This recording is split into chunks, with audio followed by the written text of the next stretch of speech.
System के अंदर मुख्तलिफ़ तरह की रिपोर्ट्स अवेलेबल हैं जिनका ताल्लुक़ सेल से है, प्रोडक्ट से है और परचेज़ से है, इन्वेंट्री से है और स्टॉक लेवल से है, अलर्ट से है। उनको हम बारी बारी देखते हैं। रिपोर्ट्स में आते हैं तो सबसे पहली जो चीज़ आपको दिखानी है वो नियर टू एक्सपायर है। यहाँ पर वो प्रोडक्ट्स आएंगी जो कि हमारी एक्सपायरी अलर्ट डेज से के अंदर अंदर आती हैं। ये डेज़ हम सेट करते हैं सप्लायर के अंदर जाके कि उनका अलर्ट कब करे कि अगर एक्सपायरी डेट उन डेज़ के अंदर आ जाए तो उसके लिहाज से ये सारी चीज़ें आ जाएंगी। नेक्स्ट चीज़ है हमारे पास एक्सपायर्ड प्रोडक्ट्स। वैसे तो ये आपकी लिस्ट लंबी नहीं होगी, आप साथ साथ इनको रिप्लेस करते रहेंगे या डिस्पोज़ ऑफ कर देंगे। बहरहाल ये लिस्ट आ रही है इसके अंदर और यहाँ से हम प्रोडक्ट को खोल के उसे डिस्पोज़ भी कर सकते हैं या डिस्पोज़ के बटन पर डायरेक्टली क्लिक करके उसे डिस्पोज़ कर सकते हैं। अगली रिपोर्ट है हमारे पास प्रोडक्ट लिस्ट की। यहाँ पर जितनी भी आइटम्स हमारे सिस्टम में एंटर्ड हैं उनके नाम आ रहे होंगे, चाहे उनका स्टॉक मौजूद है चाहे उनका स्टॉक मौजूद नहीं है। तो हम किसी भी अल्फ़ाबेट को क्लिक करके उससे शुरू होने वाली आइटम्स या मेडिसिन की लिस्ट देख सकते हैं। यहाँ पर हमें अगर किसी का स्टॉक मौजूद है वो भी नज़र आ रहा होगा और अगर किसी कोई चीज़ ज़ीरो स्टॉक की है वो भी नज़र आ रही होगी और उसका स्टेटस भी नज़र आ रहा होगा। हम यहाँ से किसी भी प्रोडक्ट को खोलकर उसको चेक कर सकते हैं। नेक्स्ट रिपोर्ट जो हमारे पास है वो बैच स्टॉक की है कि बैच वाइज जो हमारे पास स्टॉक मौजूद है उसकी लिस्टिंग आ जाएगी। जिस तरह यहाँ पर आपको नज़र आ रहा है कि 10+ टैबलेट के 3 बैचेस हमारे पास मौजूद हैं और जो जो उनका सप्लायर है वो अलहदा से हमें नज़र आ रहे हैं। इसके बरक्स अब 2 सम इंजेक्शन देखें, ये एक ही सप्लायर है लेकिन बैचेस फ़र्क हैं तो वो यहाँ पर ही हमें नज़र आ रहे होंगे। हर बैच की प्राइस सेम भी हो सकती है और डिफरेंट भी हो सकती है, इसीलिए ये अलग-अलग हमने शो किया है। ऊपर हमें नज़र आ रहा है कि परचेज स्टॉक और बोनस स्टॉक। परचेज स्टॉक वो है जो कि हमने पैसे दे के स्टॉक लिया है और बोनस स्टॉक वो है जो कि हमने जिसके अगेंस्ट पैसे नहीं दिए। इसमें 3 या 4 तरह की चीज़ें शामिल होती हैं। इसमें ज़कात या डोनेशन पे अगर हमें कोई स्टॉक मिला है वो हम इसमें ऐड करते हैं। इसके अंदर कभी कभी ऐसा होता है कि हम बल्क में कोई चीज़ ख़रीदते हैं तो हमें सप्लायर्स कुछ एक्स्ट्रा चीज़ें दे देते हैं जो फ्री ऑफ कॉस्ट होती हैं हमारे लिए, जो बल्क में स्टॉक ख़रीदने के साथ आती हैं, तो वो इसमें शामिल होता है। तो आगे टोटल स्टॉक हमें नज़र आ रहा है और उसकी स्टॉक लेवल है, परचेज़ और सेल प्राइस है और एक्सपायरी डेट है, ये हमें इस जगह पे नज़र आएगी। अगली रिपोर्ट जौन सी है हमारी वो है प्रोडक्ट स्टॉक की कि हम बैच वाइज नहीं देखना चाहते, प्रोडक्ट वाइज देखना चाहते हैं तो तब भी हम देख सकते हैं। यहाँ पर सिर्फ ये होगा जिस तरह अभी हमने 10+ टैबलेट देखी जिसके 3 हमारे पास बैचेस थे, तो यहाँ पे हमें नज़र आ रहा है स्टॉक लेवल नज़र आ रहा है और उसका एवरेज परचेज़ और सेल प्राइस हमें नज़र आएगी यहाँ पर। अगली रिपोर्ट में जाते हैं। अगली रिपोर्ट हम सप्लायर प्रोडक्ट्स देख लेते हैं कि कौन सा सप्लायर हमें कौन कौन सी प्रोडक्ट दे रहा है और अगर उसका जो स्टॉक लेवल है वो हमें नज़र आएगा और जितने की वो चीज़ हमारे पास पड़ी हुई है हर सप्लायर की वो यहाँ पर हमें नज़र आएगी। जिस तरह 3+ फार्मा की हमारे पास 10,000 या 11,000 के आसपास का स्टॉक पड़ा है वो नज़र आएगा। तो इसको हम नीचे करते जाएंगे तो हमारे पास सारे के सारे सप्लायर्स का स्टॉक नज़र आ रहा है और हर जो सप्लायर का स्टॉक है उसकी अलहदा वैल्यूएशन है और टोटल स्टॉक की वैल्यूएशन अलहदा से आ रही है।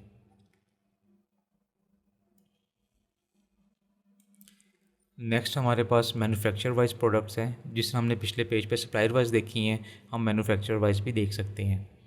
अगली बड़ी इंटरेस्टिंग सी रिपोर्ट है वो है प्रोडक्ट सेल्स हिस्ट्री। इसमें आते हैं हम देखना चाहते हैं कि हमने 1 मार्च से लेके आज तक कितनी पैनाडोल की टैबलेट्स सेल की हैं। मैं यहाँ से सिलेक्ट करूँगा और एनलिस्ट करूँगा। सेल ऑर्डर वाइज हमारे पास लिस्टिंग आ गई है कि जो भी सेल ऑर्डर था उसके वाइज आ गया कि किस सेल ऑर्डर में हमने कितनी कितनी प्रोडक्ट्स सेल की हैं। आगे ये भी नज़र आ रहा है कि इनिशिएट किसने किया था सेल ऑर्डर, फाइनल किसने किया, पेमेंट हमें रिसीव हो गई है कि नहीं हुई, ये उस वाइज आ रही हैं और जितनी क्वांटिटी उसके अंदर थी वो यहाँ पर नज़र आ जाएगी। इस तरह से अगर हमने ट्रेस करना हो कि ये मेडिसिन किस को बेची गई, यानी ये जो आइटम है किसने इनिशिएट किया और किसने फ़ाइनल किया हमारा ऑर्डर, वो सब कुछ हमें इसी पेज पे नज़र आ जाएगा। बड़ी इंटरेस्टिंग सी चीज़ है ये, इसको खोलेंगे हमें नज़र आ जाएंगी कि हमने 10 टैबलेट्स इधर बेची। हम कुछ और खोल लेते हैं तो उधर भी हमें ये नज़र आ रहा है। अब वो दोनों ऑर्डर्स मैंने खोले हैं, उसमें सिंगल सिंगल आइटम है, मे भी किसी में ज़्यादा भी हों तो हमें नज़र आ जाएंगी। नेक्स्ट रिपोर्ट हम देखते हैं, वो है कैटेगरी सेल्स हिस्ट्री। ये हम देखना चाहते हैं कि हमने नारकोटिक्स की जो सेल्स की हैं जनवरी से लेके अब तक कितनी की हैं, लिस्ट करेंगे। हमारे पास उसकी लिस्टिंग आ गई है। तो ये तो भी वैसे ही आपको नारकोटिक रैक के हवाले से आ गया, लेकिन एक्चुअली जब आप देखेंगे तो आपके पास बिल्कुल ठीक नज़र आ रही होगी। पेशेंट का नेम आ रहा है हमारे पास, किस कैटेगरी का पेशेंट था, या डॉक्टर का नाम आ जाएगा, कितनी क्वांटिटी सेल की गई वो आ जाएगा, उसका स्टॉक कितना था at the time of sales, उसका बैच नंबर क्या था और सेल ऑर्डर क्या था, ये हर चीज़ इसके अंदर आ जाएगी। अगर आपने अपनी कैटेगरी की सिलेक्शन सही की होगी सेटिंग, तो फिर ये सही चीज़ नज़र आएगी हमें। जिस तरह मैं स्टेरॉइड्स अगर देखना चाहूँ तो वो तो मैंने अभी हमें कोई भी हमने स्टेरॉइड सेल नहीं किया। बहरहाल ये जब आप कैटेगरीज़ को प्रॉपरली डिफ़ाइन करेंगे और अपनी प्रोडक्ट्स के साथ टैग करते जाएंगे तो उसके लिहाज से ये आपके लिए बड़ी हेल्पफुल होगी रिपोर्ट। अगली रिपोर्ट है हमारे पास, वो है डिटेल्ड रिपोर्ट। इसका ताल्लुक सेल्स, परचेज़, रिटर्न्स और इस तरह की चीज़ों से है। मैं देखना चाहता हूँ कि आज के दिन के अंदर मैंने क्या सेल किया और क्या परचेज़ किया, ये उसकी रिपोर्ट है। सबसे ऊपर तो मुझे अभी का एज़ ऑफ यानी अभी के टाइम का ये हमें स्टॉक बता रहा है, जो रूटीन का स्टॉक है और बोनस स्टॉक है। फिर ये बता रहा है कि जो हमने आज के दिन इन्वॉइसेस जनरेट की वो कौन कौन सी थी, कितना उनका परचेज़ प्राइस थी, कितना बिल बना, कितना डिस्काउंट था, नेट बिल कितना था, एग्जैक्ट प्रॉफिट हमने कितना कमाया और कितना बिल उसके अगेंस्ट हमने रिसीव किया और कितने अभी तक पैसे पेंडिंग हैं। इंडेंट्स अभी हमने चूँकि ऐड नहीं किए तो वो यहाँ पर ज़ीरो नज़र आ रहे हैं। अगर कोई रिटर्न है तो कितना की वो रिटर्न्स थी और उसके अगेंस्ट कितने पैसे हमने कैश से आउट किए। फिर है कि जो पेमेंट्स रिसीव हुई उनकी डिटेल्स आ रही हैं। ये जो ऊपर थी, ये जो जनरेट हुई हैं हमारे पास इन्वॉइसेस, उसकी थी इस ऊपर वाली डेट के दरमियान। नीचे का मतलब है कि हो सकता है कि हमने आज के दिन कुछ कैश ऐसा रिसीव किया हो जिसकी इन्वॉइस हमने कल परसों या कुछ दिन पहले रिसीव जनरेट की थी। तो ये दोनों चीज़ें हमेशा डिफरेंट नज़र आएंगी। उसका भी प्रॉफिट हमें अलहदा नज़र आ रहा है। अगर हमने रिटर्न्स या रिफ़ंड्स कोई ऐड किए हैं तो वो यहाँ पर नज़र आएंगे। इसको हम ज़रा कुछ दिन पहले की डेट डाल के देख लेते हैं तो मे भी हमें कुछ ज़्यादा बेहतर नज़र आ जाए ये चीज़ें जी। अब ये देखें कि नीचे हमें आ गया कि जो हमारे पास रिटर्न्स या रिफ़ंड्स आए थे उसका इम्पेक्ट क्या पड़ा है हमारे प्रॉफिट के ऊपर, और टोटल जो हमारे पास चीज़ें थी वो क्या थी। अच्छा, यहाँ पर हमें नज़र आ रहा है कि हमारे पास जो इनकम्प्लीट सेल्स, इंडेंट्स, परचेजेस या रिटर्न्स हैं वो कौन कौन सी हैं, और साथ साथ आपको इंटीमेट भी ये कर रहा है कि ये ज़ीरो होनी चाहिए कि आपने जो भी परचेज़ ऑर्डर, सेल ऑर्डर या रिटर्न ऑर्डर शुरू किया है उसको आपने कंफर्म हर सूरत में करना है या फाइनलाइज़ करना है और पेंडिंग में नहीं रहने देना आपने उसको। तो ये हमें इंटीमेट कर रहा है कि इस वक्त ये चीज़ें हमारी पेंडिंग में हैं। अच्छा, जो ये था कि जो पेमेंट फ़र्ज़ करें कि 100 रुपये का बिल है और आपने 90 रुपये रिसीव किए हैं तो वो सारे के सारे बिल यहाँ पर आ जाएंगे। लेकिन यहाँ पर सिर्फ वो बिल आएंगे जिसके अगेंस्ट 100% पेमेंट आपने रिसीव कर ली है, ये उसकी डिटेल्स आएंगी। नीचे आ रहा है कि कितनी फाइनलाइज इन्वॉइसेस थी, कितनी इनकम्प्लीट इन्वॉइसेस थी और बाकी चीज़ें।